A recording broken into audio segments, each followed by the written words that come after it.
Hi, Kevin. This is Amy Standard. Are you on? Yes, I am. Hi, Amy. Hi. I guess we're just waiting for Congressman Reed. I'm here if people can hear. Oh. Oh, okay. Hi, Congressman Reed. Oh, it's always Tom. Good to hear from you guys. Yeah, good to hear from you, too. And I think we're just also, Kevin, Congressman Reed, my name is Amy Standard. I'm a co-facilitator for CD20 on Team Watch New York. We're waiting for Cheryl Thomas from Team Watch New York, and as soon as she gets in here, we'll start. Okay, sounds good. Hello, good evening. This is Cheryl Thomas. Hi, Cheryl. Hi, Cheryl. Congressman Reed is on the line, Cheryl. So, oh, wonderful. Hey, Cheryl. Hey, Congressman Reed. I have not met you yet, but I'm very happy to be here this evening with you. Well, I appreciate you joining us. This is great. Yeah, it's wonderful. Hi, Kevin and Amy. I guess we're right at 8 o'clock now, or 7, excuse me. And so if you guys are ready to go, I'm ready to go. I'm all set. I'm all set, okay, yeah. Good. Good evening and welcome to Team Watch Tele Town Hall with Congressman Tom Reed. Congressman Reed represents constituents of the 29th Congressional District and is himself a resident of Corning, New York, Steuben County. I am Cheryl Thomas, founder and state administrator for Team Watch. I welcome you tonight to an informative question and answer forum with Congressman Reed. In a moment, I will introduce you to lead facilitator for Team 29, Kevin Hatchett. But first, I would like to give you a brief introduction to Team Watch. The Team Watch organization was launched November 2010, immediately after the election. The purpose of Team Watch is to improve communication between elected representatives and constituents on an ongoing basis, not just during election cycles. When the people, meaning voting constituents, elect one of their own to represent them in a governing position, the elected representative serves that position as a team member. The team consists of the elected representative and his or her entire constituency. The two pillars of Team Watch are accountability and responsibility. Team Watch seeks to improve accountability of elected representatives by informing the constituency. Team Watch believes one of its most important functions to the community is education, by increasing awareness of how legislative decisions impact our daily lives and those of our families and neighbors. Team Watch does not focus on just the representative, though. Since one of our main goals is to improve representative-constituent relationships, we strive to motivate constituent responsibility. We encourage constituents to become informed and to take action. There is safety and strength in numbers. Working together with teams of citizens who hold to the common principles of constitutional integrity, fiscal soundness, job creation, the pursuit of American prosperity, and exceptionalism, we hope constituents will feel more confident in using their collective voice, and not just at the ballot box. Team Watch performs as a citizen watchdog operation. We do not take an adversarial position, but we will be confrontational when necessary, to point out both the good and the bad about the activities of our elected representatives. Team Watch teams consist of a team of lead facilitators and many working members. Teams monitor their representatives' on-the-job activities, such as appointments to committees, voting records, and issues the representative wishes his or her constituency to be aware of. Team members research, write, document, and communicate with one another, the representative, and media outlets. As a statewide organization, we are committed to giving constituent teams the tools they need to accomplish the goals of Team Watch.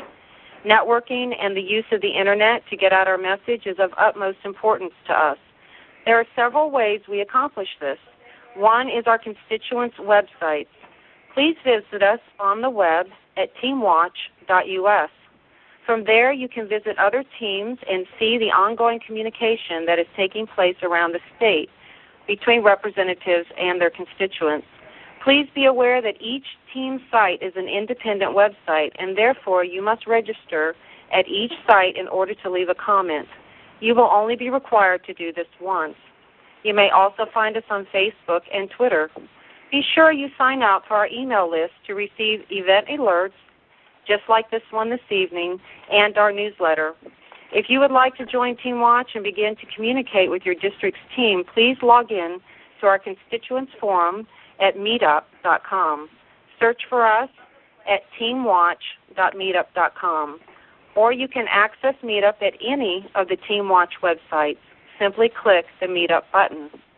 As State Administrator, I speak on behalf of all of our Team Watch teams in thanking you for joining us this evening for an informal question and answer forum with Congressman Tom Reed.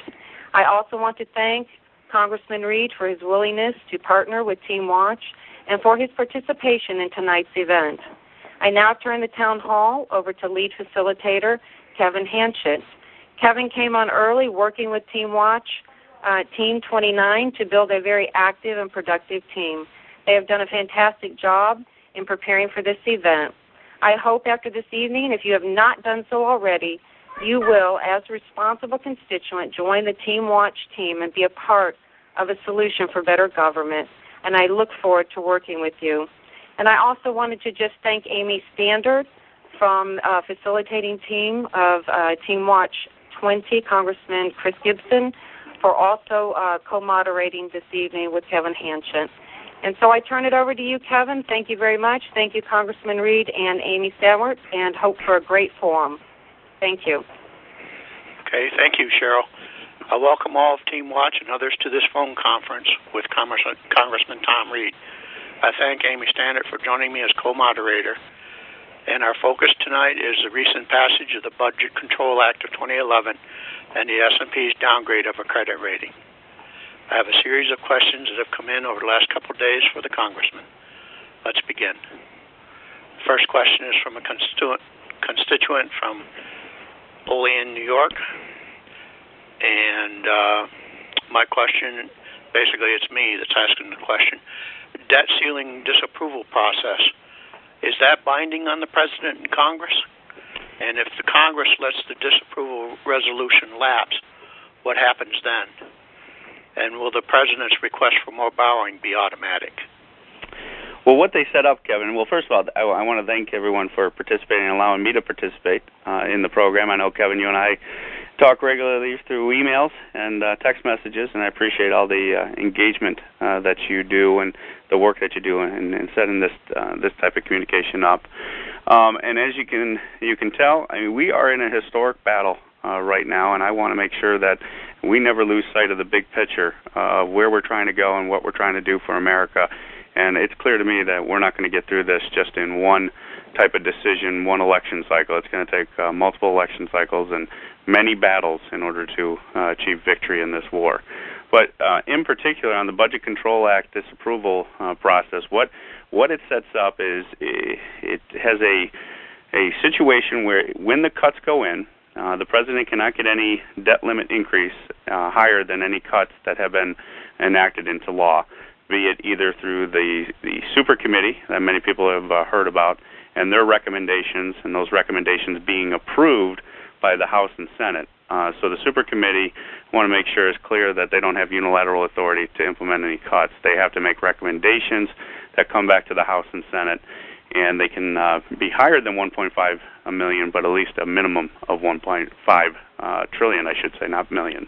And they would make those recommendations back. If the House does not, or the Senate does not approve those super committee recommendations, then what happens is the $1.5 trillion of additional cuts is sequestered, which means that they are automatically assessed back against the budget and applied in accordance with the terms of the statute. But before that, on the specific question on the disapproval, once those cuts are enacted or sequestered, what would happen is the President would have the authority to make a request for additional debt limit relief, and that request is granted to the President absent the, which we would then disapprove of his request, and then he would obviously veto it because he wants that debt limit relief. And once he vetoes it, if there's not enough in Congress and the House and the Senate to override the veto, then the debt limit relief becomes law. And that's how the statute was set up. It is a way that they envisioned the President being the one making the request for the additional debt limit, and it was Harry Reid's proposal to have that done that way. is my understanding, but I wasn't involved in the day-to-day negotiations. But that's my understanding of the disapproval process. Okay. And on the Joint Select Committee, why do you think this committee can do any better at recommending cuts than the President's Committee that was supposed to do the same thing but was virtually ignored? Yeah, what I would say, Kevin, is I really, the Joint Committee, Super Committee, I'm hopeful, but I'm not foolish. What I think we're going to be looking at is a sequestration situation because of the significant size of the cuts and where they're going to be applied, both on the defense side and then also on the discretionary side and into the Medicare program. I think that's going to force a lot of people to find cuts that are acceptable to everyone. If not, what I looked at when I looked at the act was that at least we will guarantee that the cuts will go through. And that's where the sequestration was very important to me, to make sure that the cuts would come to be, because in numerous situations that I researched and studied, such as Graham Rudman back in the 80s and 90s, when they tried to do similar budget control mechanisms, they would kick it off, but then they would always repeal those provisions. This provision is set up in such a way that it's going to happen soon. It's going to happen with us in the House still in the majority, so that they can't put any bogus type of cuts like they were talking about with Iraq and Afghanistan. That was Harry Reid's $1 trillion of cuts where he was going to take away on the OCA, the Overseas Contingency Account provision, and count that towards the cuts of $1 trillion. And that type of gimmicky stuff will not be accepted by the House. I can guarantee you that. So, what I looked at was $1.5 trillion of cuts that had some mechanisms, practical and legal, that would make sure that they go through. And that's what we have to do. And I will by no means say that these are cuts that are going to save us from the debt crisis. These are not cuts that are going to be the victory of this battle. Like I said, I want to be very clear that my biggest concern going through this process is that we live to fight the battles that are to come. And by that, what I mean is when I was looking as we were getting closer to default, and there were serious ramifications to default, and we can get into that. I'm sure we'll have some questions on it. But I did not want the movement that put us there in 2010, the so-called Tea Party movement, to be saddled in the media and in Main Street America with the radicalism tag that they're trying to place to the Tea Party movement. Because if that movement dies, if the middle America doesn't break our way and join that movement, then I'm afraid that there won't be the effort and the political will and the political energy that will carry us through to save America long term. And that's a critical piece in this whole debt ceiling crisis that I don't want to lose focus on, because it's the critical. To me, it was the critical part of the decision-making process I went through in coming to the decision to stand as a yes on the Budget Control Act. Is there anyone else that has a question? No, Kevin. I think maybe you could go right ahead to your second question. Okay. You mentioned the sequestration. Does the sequestration affect the debt we already have, or just future debt over 10 years? In other words, the entire debt.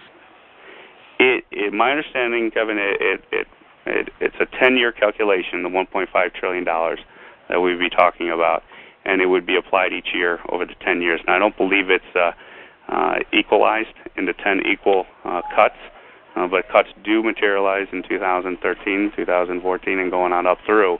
The other thing that was of interest to me is the 2012 continuing resolution budget battle that's going to occur in September and October is another opportunity for us to go back and continue the cutting philosophy that we changed to in November 2010 with the great election that we had then, and continue that battle, and that's going to be the next battle in the fight. So to answer the question, I believe it's $1.5 trillion over 10 years with an opportunity as we go through the continuing resolutions, i.e. the government shutdown process of trying to get more bites at the apple in September and October. And And another question that I have is, did Obama certify that the $400 billion increase was necessary as per the Budget Control Act?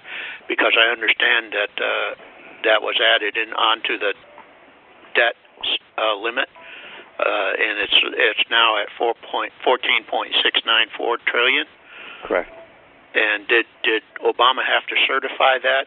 He did. It's my understanding, Kevin. What he had to do is for the initial $400 billion worth of debt limit relief that was granted, he had to certify that we were within $100 billion of our borrowing capacity.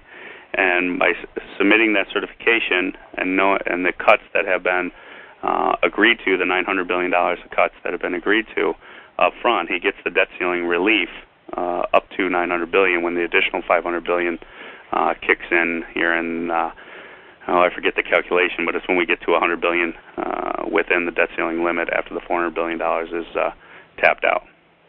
And he has to certify that too. He does. And the cuts, there has to be corresponding cuts locked in that guarantee that their cuts are greater, if not equal to the relief in the debt ceiling limit. And the other critical piece on this whole debate that needs to be stressed is the language in the Budget Control Act that guarantees the balanced budget amendment vote in both the House and the Senate. And I'll tell you, as a new member of Congress, and we've been doing such great work in the House. I mean, we have been having debates upon debates, passing legislation, going after Obamacare, going after regulatory schemes that are killing jobs, and that's really the heart of the issue that we really need to focus on. To me, it's jobs and the debt. They're related, and they're 1, 2, 2, and 1. And what has happened is the Senate has done nothing. The Senate, I think it's passed maybe, a dozen bills in the time we've been in session, and those are mandatory bills that dealt with the continuing resolution to keep the government lights on. We went through the 2011 continuing situation. And what this does under the Budget Control Act is it puts into the statutory language a mandatory vote on the balanced budget amendment coming out of the House and the Senate. That is critical because, if we didn't do that, the Senate was not going to carry the water to champion that cause and get it from D.C. back to the people, back to the states. And I think that's a great step in the right direction. I think that's the ultimate victory that we all should be working towards on a day-to-day basis and on the grassroots effort is champion the balanced budget amendment, because that is the true handcuff that once and for all will put an end to this entitlement, big government spending coming out of Washington.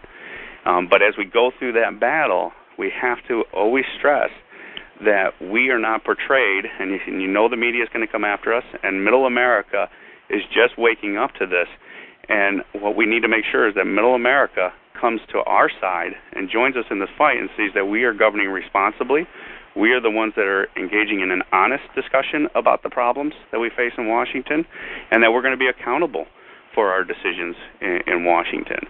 And that's why it's critical that if we go down the path of we're going to draw the line in the sand, and this is the end, this is the one battle where we, it's like the last day of Gettysburg where Robert Lee engaged all the troops and ran them up the hill, and then he had no army left to fight any more battles. It's the same analogy in my mind.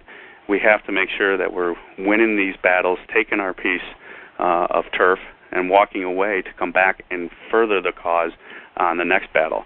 And I know it's, there's different opinions out there on how to go forward with this this campaign, but I'll tell you, from what I can see sitting on the front lines, Alan West and I had some serious conversations as we were coming to our decision to support the Budget Control Act, and his military experience and teachings to me were critical in recognizing that we take our pound of flesh, we take our victory, we don't wring our hands, we don't sit on the sidelines and debate the strategy that we want to employ.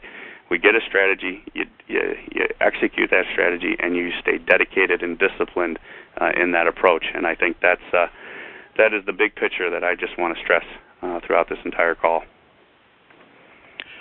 Okay. And another question from Howard. reading the act, I cannot find any immediate cuts in spending or even future cuts. There appears to be only a slowing of spending growth or cost avoidance. Please show me where the immediate cuts are that balance the immediate rise in the debt ceiling.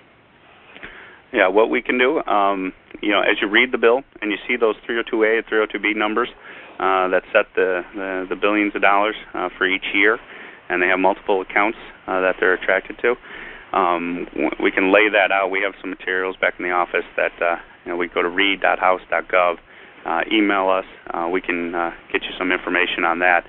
I have heard the argument and the position, which is a correct position about baseline budgeting and how we don't zero budget down in Washington, D.C., and I'm a big proponent of zero-based budgeting, but the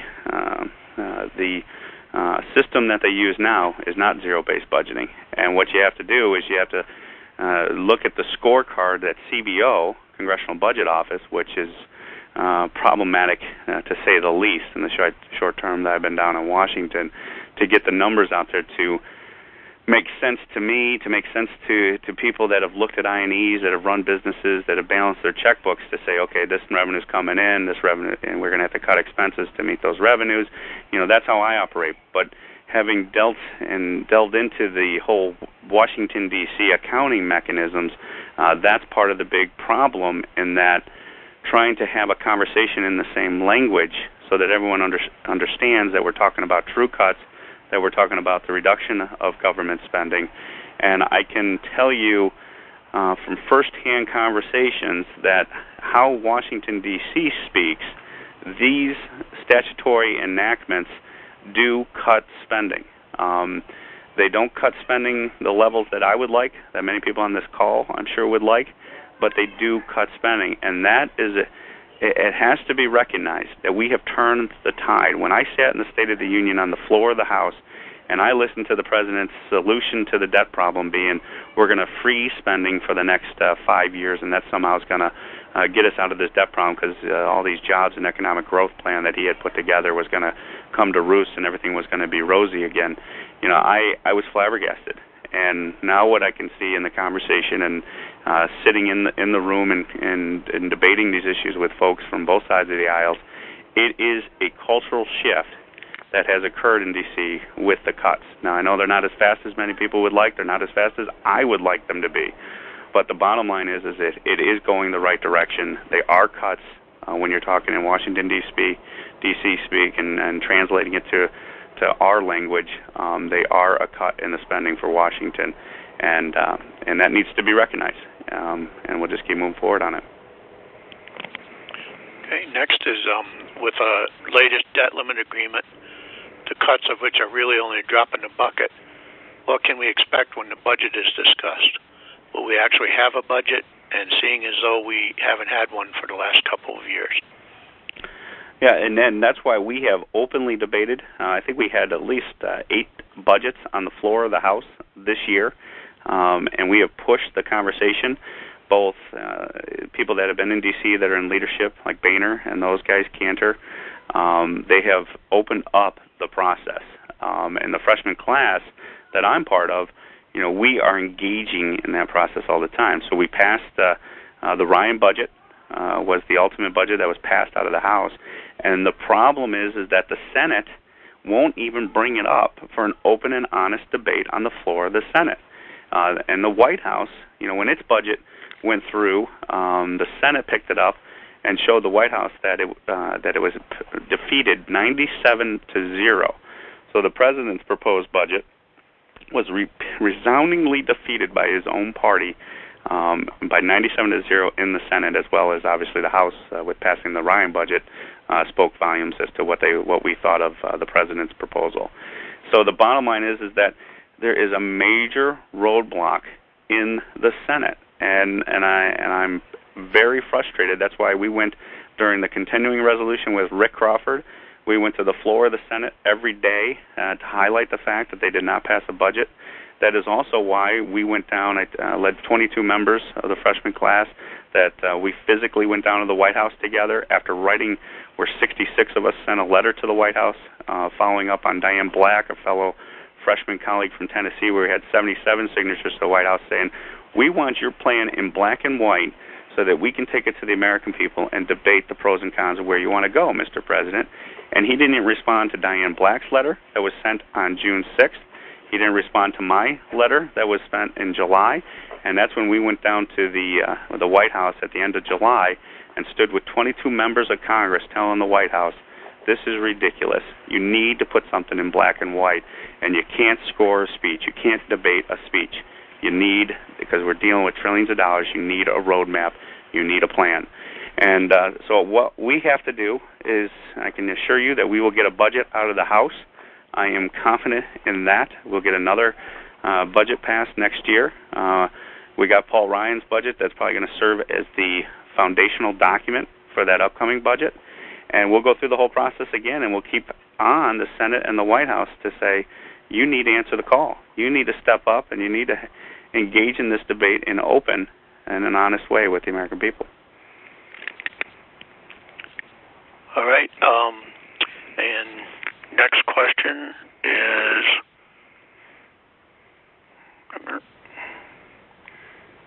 Okay.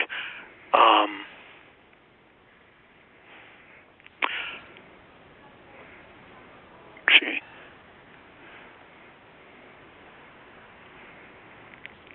Oh, how will the recent debt resolution handle the Bush tax cut extension since it will expire next year? Well, that's a whole other battle that's going to come up, and I will tell you that I don't call them the Bush tax cuts any longer.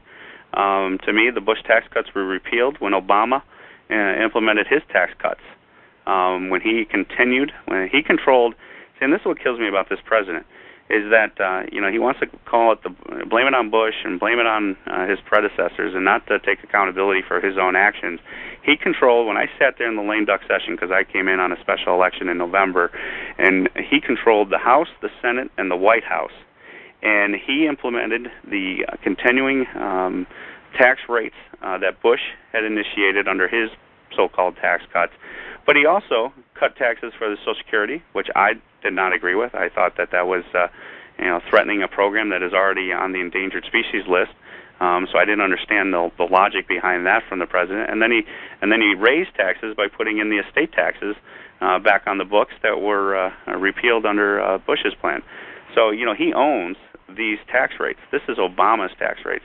So if you're talking about how this budget's going to impact the Obama tax rates, I don't see how we in the House, since we'll be in the majority, will allow those tax rates to go up. I think we've been very clear in our position. I've been very clear that I don't support tax rate increases, and I will tell you that that's resoundingly joined by many members of the House of Representatives, especially the freshman class. And so what will happen is the president's going to do whatever he can, and that was one of the things he was trying to do in the debt ceiling increase when he was trying to play his games with, just saying speeches. He wanted to decouple the different brackets out of that tax rate structure. And the problem there is that, once you start doing that, then when you go into this debate about tax rates, you're not looking at the whole picture. You're only looking at a small portion of it. So from my perspective, I don't see those rates coming into jeopardy. I think we continue the rates right where they're at. I'm not interested in cutting those rates. I'm interested in cleaning up the code. I'm interested in doing comprehensive tax reform to lower the corporate and individual tax rates to make our rate competitive worldwide. But as to actual rates themselves, I'm interested in just moving forward, and I don't see any threat coming down the pipeline that those are going to go up. Congressman Reed, this is Amy Standard with CD20. You had mentioned that we are in a historical battle, and we do have many more battles that we do need to fight. Yes. Do you consider the passage of the Budget Control Act of 2011 a battle that has been won? I look at it as a battle that we have gained ground. By that, what I would mean, I'm not declaring victory, but I would say that we haven't lost, and we have moved the ball forward. So to me, it's a win, but it's not an outright victory, because what it's going to take is many, many of these battles to come And what we need to continue doing is pushing the ball down the field. Thank you. And in light of the recent S&P downgrade, where do we go from here? What is your plan now that S&P has downgraded us? Moody's and Fitch still has us on warning. What is Congress's plan? What is your plan more specifically? Yeah. Well, I will tell you that the downgrade situation, that's exactly why, if you looked at the numbers, S&P was very clear that downgrade was a real risk that they were going to put to us. And if we went into default situation, what would have been done is the political football would have been, okay, it was those radical folks in the House of Representatives that had the Tea Party support that pushed this economy over the edge, and this default resulted in the downgrade. And you see them trying to do that now by blaming this as the Tea Party downgrade, and I think the American public sees right through it, because the reason the downgrade occurred is the underlying debt. So I see S&P continuous down a path. I see Fitch and Moody's also downgrading us. I think it's going to get worse before it gets better, because what we have to do is have the American public engage in the process and say once and for all, we got to get the debt taken care of, and we have to have a long-term solution that comes out of it, such as the Balanced Budget Amendment, which would be the true long-term solution. But in the meantime, we need more and more people stepping up on their elected officials and holding them accountable, and watching the ones that vote yes and then turn and vote no. Also watching them as they look at the scoreboard in the Budget Control Act, just so we're clear. I made my decision to say yes, and obviously it passed by many votes. I could have gone no and tried to deal with it politically by at the last second switching to a no and say, I was a no all the way. But those are the ones that concern me the most, Amy, is the elected officials that are playing politics with this. And we need to look at them, and we got to watch them very closely. My yes vote was a strategic yes vote, looking at the big picture, in my opinion. And how we're going to get through this downgrade situation is what we're going to have to do is continue this battle. We're going to have some major wins in the upcoming next 2 years. 2012 elections are going to be a key battleground in this fight. And then after the 2012 elections, I think we're going to be in a position, hopefully, that hopefully at least the Senate will be under Republican control, and hopefully the White House. And then we can repeal things such as Obamacare. We can repeal things such as what the EPA and the Department of Labor are doing through their agency fiat, where they're unilaterally trying to implement a regulatory takeover of the economy and putting regulations there that are clearly not consistent with the intent of the statutes that they're using as the authority to enact them. And I'm here to be honest with people and say that has to be the plan. It has to be a long-term plan, because it is not going to be taken care of in the next 12 to 18 months to get us back to a better rating, a better position when it comes to S&P, Moody's, and Fitch's. As it comes to the jobs of America, that's where it's critical. That's where the American people have to recognize the policies that we're putting forth and the legislation that we've passed in the House that has freed up regulatory burdens. If they would only take it up in the Senate and pass it out of the White House, that's the path to get people back to work and get this economy growing, which would obviously, if we grow the economy and bring unemployment from 9 down to 5 or 4%, you're talking about huge economic gains to everyone, and I'm sure the rating agencies would take that as a big positive step in the right direction in getting us out of this hole that we now find ourselves. Thank you for that answer, Congressman Reed. No I do have you had mentioned how this is being portrayed from the administration as the Tea Party downgrade, and then you hear on the other side that this is an Obamacare downgrade. How do you see it? I see it as an Obamacare downgrade.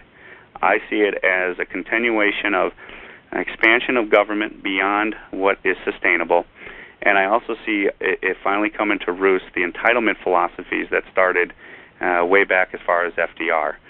When we started down the path of entitlement government, government dependency, to me, this is now at the end of the road for that government. That's the logical conclusion of that path that we're now experiencing.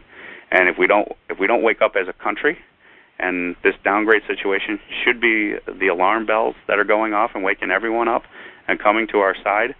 I'm just I'm concerned and very concerned from not only myself but my kids as to what America they're going to have. And right now the fire alarms are going off, and we all need to heed them. And this is an opportunity to bring middle America, people to the table who've never been to the table before, to say, look, we're not some radical group of people that have gone to Washington D.C. to play politics and be extremists. We're there to govern responsibly. We're there to save the country, and we need you to join us and deal with this honestly and openly.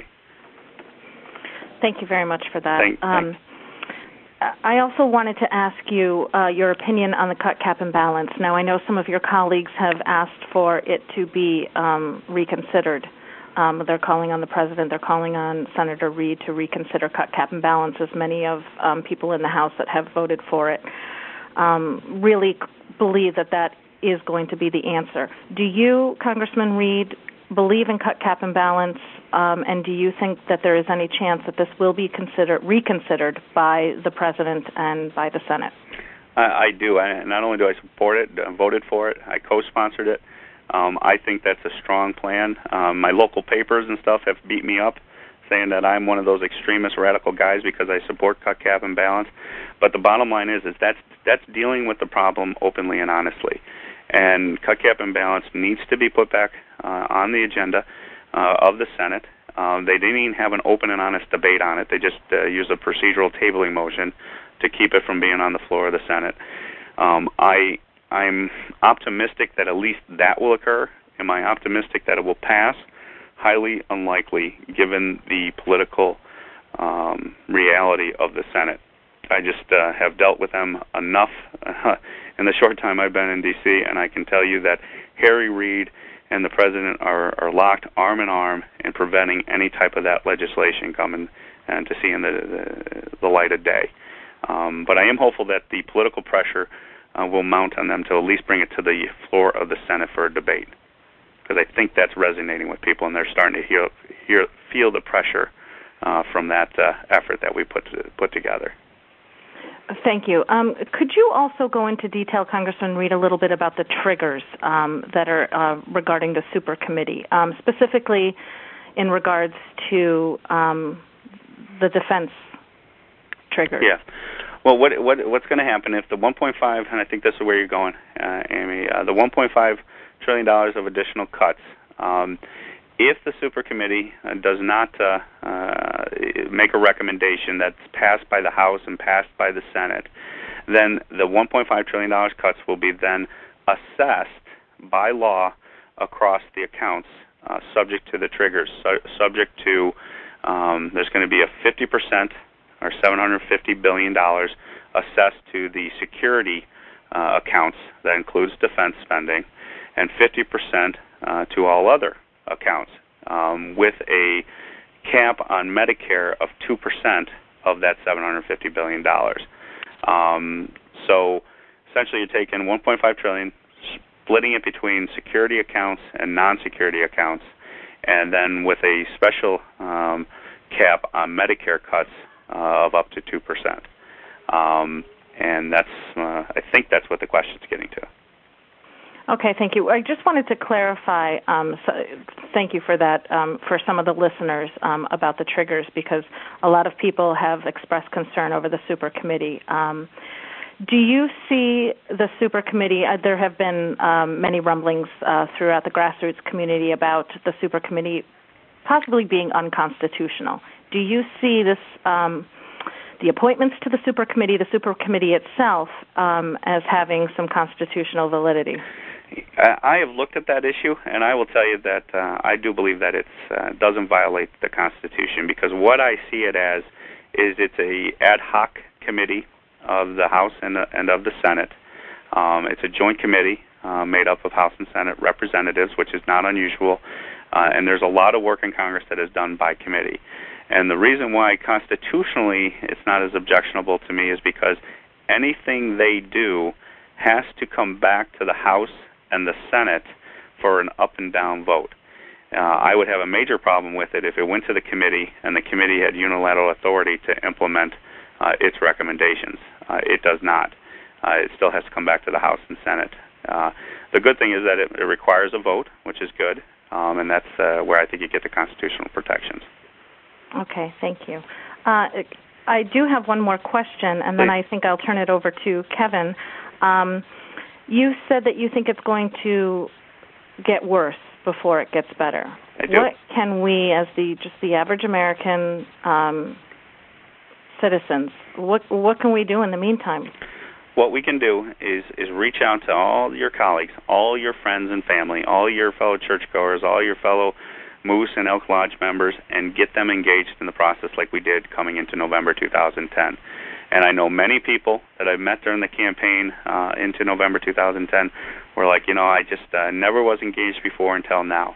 We need that type of mentality to spread throughout all of America and get people engaged, asking the questions, not living in denial any longer. I still get so many people that just don't understand the process and understand the magnitude of $14.5 trillion in national debt and $1.6 trillion of additional debt that's being thrown on top of that each year. I was just in the hardware store 2 days ago, and I had a nice clerk. Obviously, we had opened up a conversation. I tried to be as accessible as possible, and we started having a conversation as I was picking up some fixtures to fix a toilet that had broken. And she's like, "Why are you going after the old people? Why can't you leave the old people alone?" And that opened up an opportunity to have a conversation where it's like, we're not going after old people. We're just dealing with the reality of the situation that the entitlement programs are going bankrupt. They need to be fixed. And if you're going to be responsible about it, you're going to take proactive steps so you can deal with it in such a way that you don't impact the people that are relying on it now. And then she also said, well, what you should do is just clean up all the waste. I see all this waste and the welfare abuse and everything else. And I said, I agree with you 100%. And everyone, I think we all need to identify and give ideas to me, to every member of Congress, of where that waste, fraud, and abuse is. But any report that you read, independent report, shows that the highest you're ever going to get is maybe $300 to $400 billion of waste, fraud, and abuse out of the system. And as I told that lady clerk, you still have a $1.3 trillion problem, and we should, and not to discount the $300 billion, we should do that. We should be doing that now, no questions asked. But at the same time, you need to recognize that the waste, fraud, and abuse is not going to be the solution, but it's going to be a part of the solution. And that's where I think that educational curve is something we in the grassroots efforts can do more of. And just having an honest conversation with folks when they say, this is Washington, D.C.'s problem, it's not my problem. No, it's all of our problem.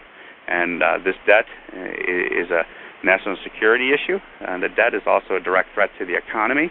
And once the debt is stabilized and there's a confidence and certainty brought back to the American government, then I think you're going to see the economy start over. So if people don't think it has anything to do with them, I always end at the point, well, if you want the economy to get better, we need to deal with this issue at the same time. And that's what I think we could all do together.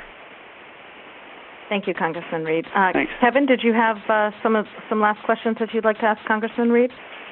Yeah, I did. Congressman Reed, I was wondering where you see the Federal Reserve in all this as far as in relation to the Budget Control Act. Yeah. I'm very concerned, and I was glad to see that they were not going to engage in any more qualitative easing, QE 3, 4, or 5. I am opposed to any additional QE activity. I do believe that the audit of the Federal Reserve needs to be completed as soon as possible. And I think the reality of the situation is the Reserve is getting to a point where there's some serious questions and fundamental flaws that you're starting to see with those policies that they're trying to pump money into the system, but then keep the money out of the system. So keeping a real close eye on the inflationary effect of all the money that they've pumped into the system. So, Kevin, I think it's something that people don't really look at that closely. If you ask somebody, what is the Federal Reserve, what does it do, that's part of that educational process that we need to engage in and make sure that people understand that by them pumping in trillions of dollars into the market and trying to now keep that money on the sidelines by paying interest at to the banks that are depositing the monies with them, that game has a finite possibility to it. And I think the first thing is to ask the right questions and hold them accountable, and that's what we're doing in the House. I can tell you that. Ron Paul is all over the Federal Reserve, and rightfully so. Thank you. Yep. And let me see if I got some others here.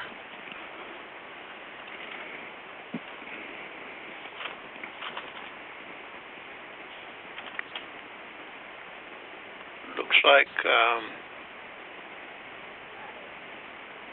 well, here's one from Mike, and he says no real budget. There's no real budget cuts, and who do you plan on raising taxes on? Well, I will, as I said a little earlier ago, I do believe there are cuts in the Budget Control Act, and that's probably going to just have to be one of those things that we agree to disagree on.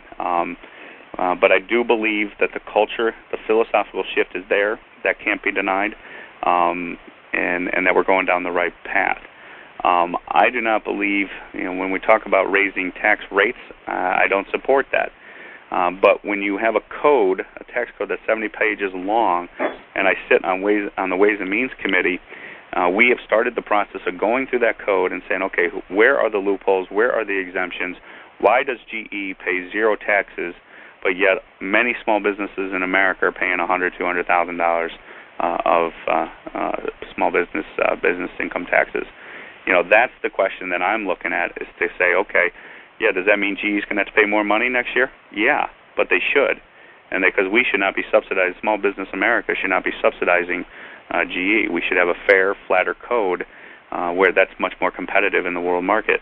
And I think that's where you have to start. Thank you.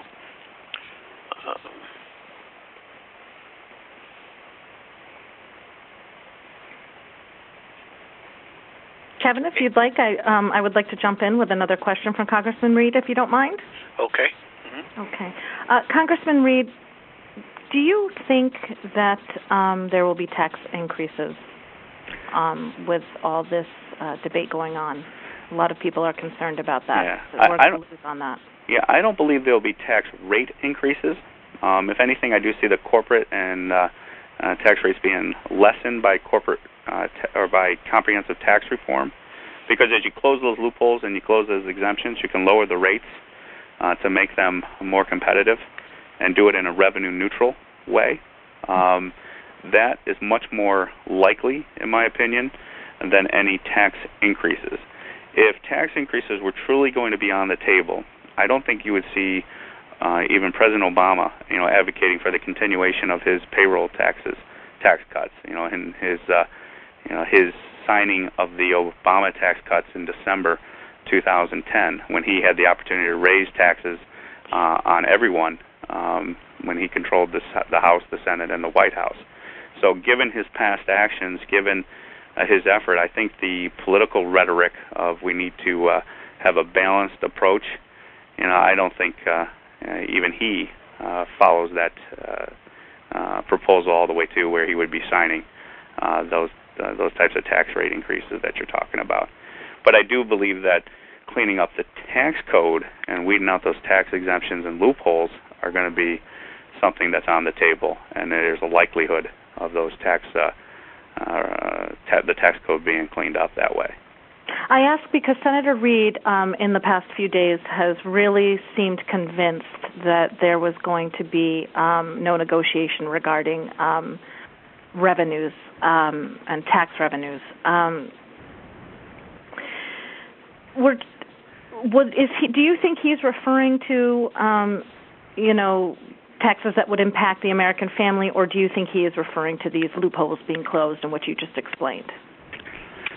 I don't know. I think he's playing the game, having listened to his rhetoric for a few months now. I think he's playing the game of class warfare, where he's talking about, raising tax rates on the top 2% wage earners, and just engaging in that rhetoric. I do believe if there's something that's going to be negotiated, it's not a negotiation, it's a comprehensive tax reform that we have been pushing from day one, and that they're now jumping on, to be perfectly honest with you. When they talk about, for example, the corporate jet tax exemption, when the President Obama, it's ironic because it was President Obama who asked for that accelerated depreciation schedule to be put in the tax code as part of his stimulus proposal, because he was thinking that, okay, if I can accelerate the depreciation, that would mean people that have capital plans to acquire corporate jets would have an incentive to make those purchases now because they'd be able to write the expenses off sooner rather than longer and later. And so he was hoping that people would place those orders, corporate jets would be built, that would put people back to work, and that would stimulate the economy. So now he comes around and bastardizes us for corporate jet tax loopholes when we've been talking about cleaning those things up from day one. What we want to do is clean up the tax code, lower the rates, so that we can compete on the world market against Japan, against China, against all these corporate tax structures that are much less than what we're paying here in America, both individual and corporate. And because you have the pass-through entities too that the president seems to not want to deal with openly and honestly with the American people. Most of our economic development in America is done through LLCs. They're done through partnerships where they are taxed on an individual basis, not a corporate basis. And so when he's talking about, the president talks about corporate tax reform, that's a red flag to me. That's like, who are you trying to protect? The corporations? Or are you really trying to protect small business America, who's paying at the individual tax rates that need to be part of this conversation? And he never gets to individual tax reform because he's always talking corporate tax structure. So the bottom line is that where Harry Reid's at, I think he's just purely playing the political rhetoric card, and I don't see tax increases coming up, tax rate increases. Okay, thank you for that insight, Congressman. Yeah, now, no problem. With the rhetoric coming from Senator Reid and other people in the administration, along with the media, how do you see the message getting across to the American people about what is honestly going on in regards to your party? Do you see the Republicans as being effective in communicating where they're coming from? Because right now, depending on which polls you look at, the American people, a lot of them are tending to blame your party. Yeah. How do you see, Yeah. And, I think there is some media filtering that goes on that I think has to be dealt with head on. But at the same time, I think the problem that we face is a lot of times we want to face these debates with the facts. We want to face these debates with the honest truth. And the honest truth is not pretty. Everyone in middle America who's just waking up to this problem, the downgrade is kind of smacking them in the face right now. They're going, what the heck is this? I didn't know this was coming. I didn't know what this was all about. And they're looking at this downgrade in such a way going, what the heck is causing all this? This must be what they're telling me, that it was this brinkmanship that brought us to the forefront. And that's the easy answer because that's an easy cure. Mm-hmm. Well, we'll just won't let them engage in brinkmanship politics, and so we'll blame them for bringing us to the brink. But what I think is going to happen, I really do trust the American people, and the people on the other side of the aisle, I think, are overplaying their cards. And I saw it with the Paul Ryan budget. When you actually go through the charts and you show them the facts, you show them the data, you show them the actual accounting independent reports, and you take that effort and you engage in that process, they essentially feel like they've been lied to.